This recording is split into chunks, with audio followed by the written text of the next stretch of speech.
Bismillah, alhamdulillah, wassalatu wassalamu ala rasulillah wa ala alihi wa sahbihi wa wala amma ba'd. Bapak Ibu sekalian yang saya hormati, alhamdulillah pada kesempatan malam ini kembali kita bisa hadir melanjutkan kajian kita dari kitab Kaifa Amalahum Sallallahu Alaihi Wasallam atau Seni Interaksi Rasulullah Sallallahu Alaihi Wasallam karya Syekh Muhammad Shalih Al-Munajjid hafizahullah taala. Pada pembahasan sebelumnya kita sudah mulai masuk pada bahasan interaksi Nabi Sallallahu Alaihi Wasallam dengan orang-orang munafikin. Ini bahasan pada pertemuan sebelumnya. Dan waktu itu yang belum kita tuntaskan adalah atau baru kita tuntaskan adalah sifat-sifat orang-orang munafikin, dan kita coba untuk kita lihat kembali poin-poinnya saja, tidak kita sebutkan dalilnya dan yang lainnya, tapi untuk kembali menanamkan pemahaman sekaligus keyakinan dalam diri kita. Nah, kita lihat di sini. Mohon maaf kalau nanti ada yang suaranya kurang jelas, nanti bisa sampaikan di kolom chat ya. Wa min abrazi sifatihim. Di antara sifat orang munafikin adalah iddi'aul imani kadziba. Mengklaim bahwa dia orang yang beriman tetapi itu dusta atau bohong. Yang kedua al-khida'. Khida' itu artinya nipu. Ya. Jadi kalau orang munafikin itu suka nipu, ya memang itu tabiat adalah sifatnya. Yang ketiga al-ifsadu fil ard. Membuat kerusakan di muka bumi ini. Yang keempat, at-tatsaqulu 'anil ibadati, merasa berat untuk beribadah atau malas beribadah. Kemudian yang berikutnya, yang kelima, as-sukhriyatu minal mu'minin. Menghina, mengejek, mengolok-olok orang beriman. Kemudian yang keenam, mu'adatul mu'minina wa bughduhum wa ta'amuru didduhum. Benci atau memerangi orang beriman dan berkonspirasi terhadap orang beriman. Lalu muwalatul kuffari wa taqwiyatu azaimihim. Berwala, menyatakan kesetiaannya kepada orang kafir dan memberikan dukungan yang kuat pada orang-orang kafir. Kemudian at-tahakkumu ila taghuti wa tarkus syariati. Berhukum kepada taghut dan meninggalkan syariat.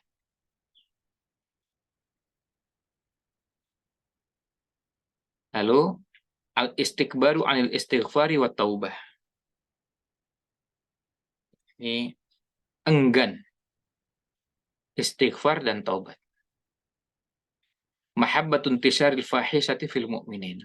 Senang perbuatan keji, perbuatan menyimpang, baik itu zina, LGBT dan yang lainnya, tersebar di tengah-tengah kaum mukminin. Itu sifatnya orang munafikin. Kemudian sifatnya yang lain, mahabbatun muharabatul mu'minina iqtisadiyan, memerangi orang-orang beriman secara ekonomi. Al-amru bil munkari wan nahyu anil ma'ruf, menyuruh yang mungkar, mencegah dari yang ma'ruf. Ini kebalikannya orang beriman. Nah, itu sifat-sifatnya. Kemudian bagaimana bentuk interaksi Nabi Muhammad Shallallahu Alaihi Wasallam dengan orang-orang munafikin ini? Ada beberapa hal yang terkait dengan hal ini, bahwa kemunafikan ini atau nifak ini muncul di Madinah, bukan di Mekah, ketika kaum muslimin sudah bertambah kuat.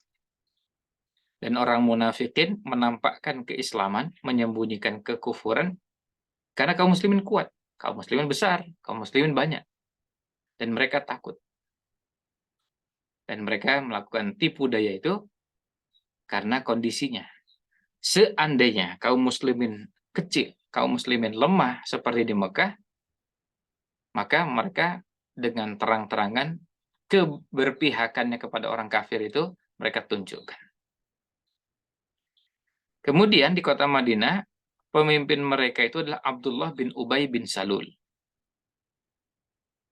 Yang sebenarnya dia itu menanti kesempatan untuk jadi pemimpinnya orang-orang Aus dan Khazraj sebelum hijrahnya Nabi Muhammad Shallallahu Alaihi Wasallam. Ketika gagal mendapatkan peluang menjadi pemimpin untuk Aus dan Khazraj, maka dia masuk ke dalam agama Islam tetapi menyembunyikan kekufuran. Nah, ini yang dinamakan nifak. Dan Abdullah bin Ubay bin Salul ini menampakkan keislaman, menyembunyikan kekufurannya, menyembunyikan kedengkiannya, keburukan, tipu dayanya kepada orang beriman, dan bahkan mencari-cari peluang. Bagaimana caranya untuk bisa mengalahkan kaum muslimin atau menyerang kaum muslimin, sehingga dia tidak pernah bosan-bosan, tidak pernah letih mencari cara untuk berkonspirasi dengan berbagai pihak melawan kaum muslimin. Artinya kalau bisa konspirasi dengan Yahudi, ya dengan Yahudi. Kalau konspirasinya bisa dengan Nasrani, ya Nasrani. Mau dengan musyrikin, ya pokoknya musuhnya satu, yaitu muslimin. Mau bareng-bareng dengan siapapun, ya itu yang eh, apa? Itu yang tidak jadi masalah bagi yang bersangkutan. Karena intinya adalah bagaimana melampiaskan kebenciannya terhadap Islam dan kaum muslimin. Nah, melihat kondisi seperti itu, Nabi Muhammad Shallallahu Alaihi Wasallam tetap bersikap santun, bersikap ramah, bersikap sopan terhadap Abdullah bin Ubay bin Salul yang jelas munafik ini, dan tetap berupaya gimana caranya melembutkan hatinya supaya bisa masuk ke dalam Islam itu bukan cuma sekedar menyelamatkan wajah atau hanya mencari keuntungan tertentu, tapi betul-betul berangkat dari kesadaran, berangkat dari keimanan. Nah, kemudian kita lihat di sini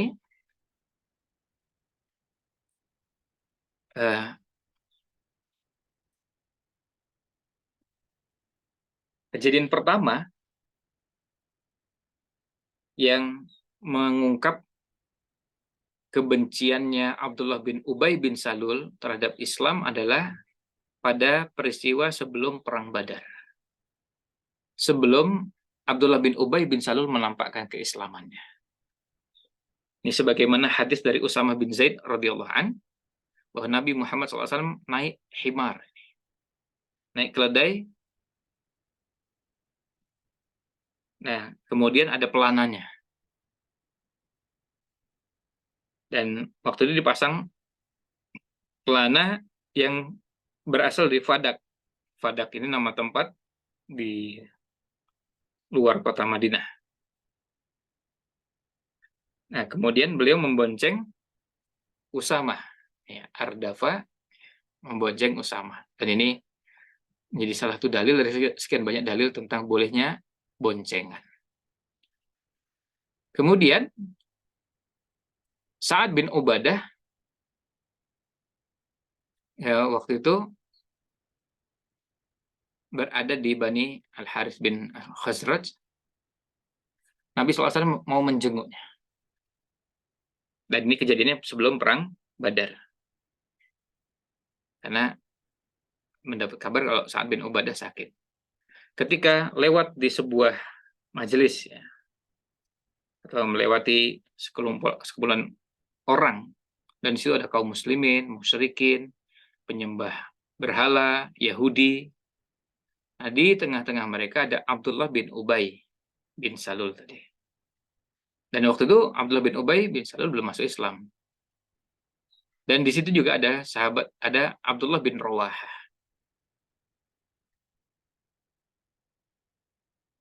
Nah, ketika lewat, ya, karena Nabi SAW naik keledai tadi, kemudian tentu akibat tunggangannya tadi ada debu yang berterbangan naik.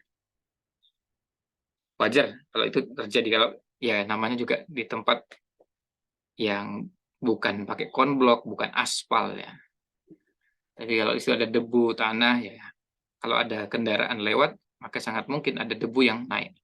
Nah, saat itu Abdullah bin Ubay menutup hidungnya dengan kainnya, lalu mengatakan, ya, la tughabbiru alaina. Ya, jangan menebar debu pada kami. Kemudian Nabi SAW nggak marah, beliau lalu memberi salam kepada mereka, beliau berhenti, turun, dan mendakwahi mereka lalu membacakan Al-Quran. Nah, Abdullah bin Ubay itu dia mengatakan kepada Nabi SAW, wahai uh, ayuhal mar'u, ini artinya wahai orang gitu ya maksudnya. Kalau bisa pemuda, bisa orang tua, kalau bahasa kita ya Pak atau Mas. Nah, jika yang Anda katakan itu kebenaran, hal terbaik bagimu tidak akan mengusik kami dalam majelisnya. Artinya, kalau bisa udah jangan mengganggu majelis kami nih. Pulang, silakanlah kembali ke tempatmu. Kalau ada di antara kami yang datang kepadamu, silakan sampaikan apa yang sudah Anda tadi sampaikan itu. Maka Abdullah bin Rawaha kemudian mengatakan, kalau gitu datanglah ke majelis kami, karena kami ingin Anda juga mendengar hal tersebut. Nah, kemudian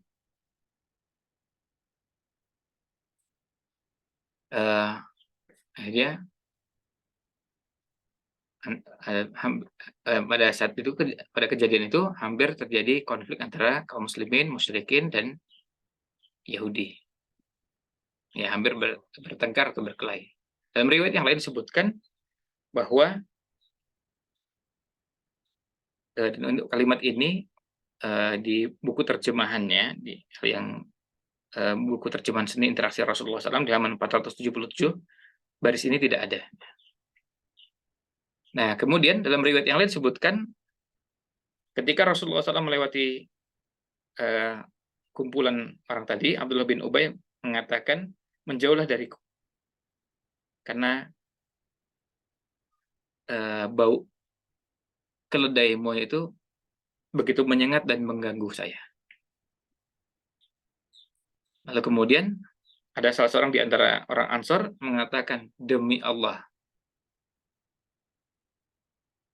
keledainya Rasulullah SAW itu lebih wangi daripada badanmu, daripada dirimu, tubuh. Maka ada orang yang berasal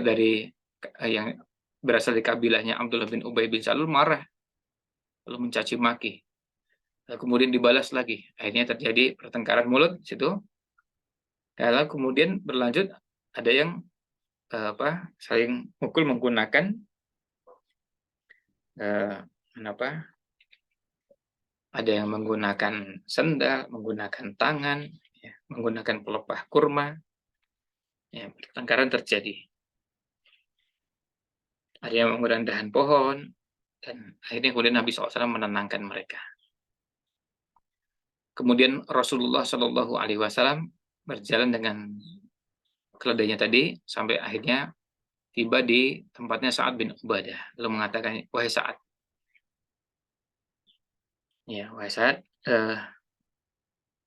tidakkah Anda mendengar apa yang dikatakan oleh Abu Hubab?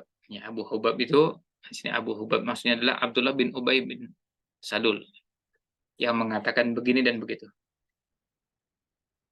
Lalu Sa'ad mengatakan, ya Rasulullah, maafkanlah. Ya, mudah-mudahan Allah memberikan kepadamu, artinya berlapang dadalah dan berilah maaf. Nah, kemudian demi Allah, Allah telah memberikan kepadamu apa yang telah Engkau berikan. Dan dia memberikan kemuliaan. Tapi Allah menghalangi itu dengan kebenaran yang dianugerahkan kepadamu. Hal itu membuatnya cemburu, dan kecemburuannya itu mendorong perilaku yang engkau saksikan. Ya Rasulullah, maafkan dia. Jadi beliau ingin menjelaskan bahwa Abdullah bin Ubay ini sebetulnya ingin punya posisi, ingin punya jabatan, dan ingin jadi pemimpinnya Aus dan Khazraj. Tapi kemudian Nabi SAW hijrah dan menjadi pemimpinnya seluruh penduduk Madinah. Maka Abdullah bin Ubay bin Salul iri dengan hal tersebut. Dan dia merasa peluang untuk menjadi penguasa, pemimpin itu nggak dia dapatkan. Nah, itulah yang terjadi. Dan kalau kita bicara tentang bagaimana Nabi SAW memaafkan, ya tentu banyak contohnya. Di antaranya firman Allah SWT, "Latublaunna fi amwalikum wa anfusikum." Sungguh kalian akan diuji pada harta kalian dan pada diri kalian. Wala tasma'unna minal ladzina utul kitab. Dan sungguh kalian akan mendengar dari orang-orang yang diberi kitab. Min qablikum, dari sebelum kalian, wa minal ladzina asyraku, dan dari orang-orang sebelum kalian, adzan katsira. Adzan katsira artinya banyak hal yang menyakitkan. Wa in tasbiru wa tattaqu fa inna dzalika min azmil umur. Dan jika kalian sabar dan bertakwa, maka itu adalah termasuk azmil umur. Jadi urusan yang paling diutamakan. Nah, dari ayat ini lalu Nabi SAW memahami berarti sebagai seorang Rasul harus punya kebiasaan untuk memaafkan. Dan Nabi SAW banyak sekali memaafkan pada orang musyrikin, orang Yahudi, pada kasus-kasus yang tadi ya. Tentu beda dengan kalau kasusnya penghinaan terhadap agama. Ada perlakuan yang tidak menyenangkan, itu beliau maafkan. Termasuk kepada orang munafikin. Dan itu banyak kita bisa temukan dalam beberapa hadis, termasuk dalam sirah Nabawiyah. Nah, di antaranya misalnya kita bisa lihat beberapa kejadian yang tadi disebutkan di situ, la tukhabbiru alaina. Jangan ya menebar debu kepada kami. Kemudian ketika menyebut Nabi Muhammad SAW, enggak ya Rasulullah, tapi ayyuhal mar'u, orang, wahai orang gitu ya. Jadi panggilannya itu untuk menunjukkan bahwa Abdullah bin Ubay merendahkan dan meremehkan. Kan kalau orang memuliakan, menghormati orang lain dengan mengatakan ya ayyuhar rasul, ayyuhan nabi, itu yang semaknanya. Dan itu tapi ini enggak, ini ayyuhal mar'u. Ya. Dan kalau ayyuhal mar'u tentu nanti penempatannya bisa bermacam-macam. Kalau di masyarakat Jawa misalnya panggilan deh ya toleh, itu artinya juga bagian dari terjemahan dari ayyuhal mar'u. Kan kalau panggilan seperti itu sama sekali tidak memuliakan, tidak menghormati orang. Tapi dari semua itu Nabi SAW menghadapinya dengan kelemah lembutan dan tidak marah. Beliau memaafkan itu. Nah, kata Imam Nawawi dalam hadis ini menjelaskan kepada kita bagaimana Nabi Muhammad SAW memiliki sifat lemah lembut, santun, ramah, sabar ketika mendapat gangguan di jalan Allah SWT, dan beliau tidak berhenti. Beliau senantiasa terus berdakwah, mengajak orang ke jalan Allah SWT, dan sekaligus juga berusaha untuk melembutkan hati mereka. Dan Nabi SAW sudah diperintahkan oleh Allah SWT, fa'fu wasfahu hatta ya'ti Allahu bi amri. Maafkanlah dan biarkanlah, artinya sampai kemudian bagaimana caranya punya lapang dada sampai Allah mendatangkan perintahnya. Kemudian fasda bima tu'mar wa a'rid 'anil musyrikin. Sampaikanlah secara terang-terangan segala yang diperintahkan kepadamu dan berpalinglah dari orang-orang musyrikin. Nah, ini arahan dari yang disampaikan kepada Nabi SAW untuk tidak menghadapi mereka dengan kekerasan, tidak menggunakan senjata, tapi menggunakan kelemah lembutan. Nah, nanti pada bahasan berikutnya, ketika kaum muslimin sudah kuat, nah baru nanti bagaimana menyikapi itu dengan lebih pas atau proporsional. Nah, itu beberapa bahasan berkaitan dengan interaksi Nabi SAW kepada orang-orang munafikin. Jadi ada dua bahasan pada kesempatan malam ini. Yang pertama adalah berkaitan dengan sifat orang-orang munafikin, dan yang kedua bagaimana sikap Nabi SAW menghadapi mereka, terutama di awal-awal ketika beliau memulai dakwahnya. Demikian yang bisa kami sampaikan, mudah-mudahan ada manfaat yang bisa diambil. Mohon maaf jika kurang berkenan. Wallahu a'lam. Sallallahu alaihi wasallam ala Nabi Muhammad wa ala alihi wa sahbihi ajma'in.